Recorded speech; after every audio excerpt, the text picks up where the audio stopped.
Pengembalian logistik pilkada di sejumlah desa di Kecamatan Seko, Luwu Utara, Sulawesi Selatan berjalan dramatis.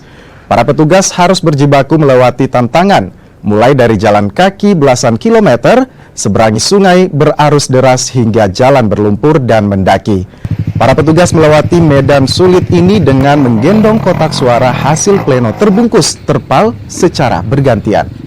Alhamdulillah untuk logistik pilkada yang berada di Kecamatan Seko dan Luwu, informasi yang kami terima dari rekan-rekan desa dan kami sudah ada di kecamatan kantor kecamatan Luwu maupun Seko.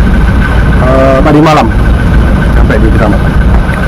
Untuk hambatannya kita semua tahu bahwa di Kecamatan Seko untuk yang kita lalui jalan berlumpur, termasuk ada sungai, dan saat ini kan kita juga memasuki musim hujan.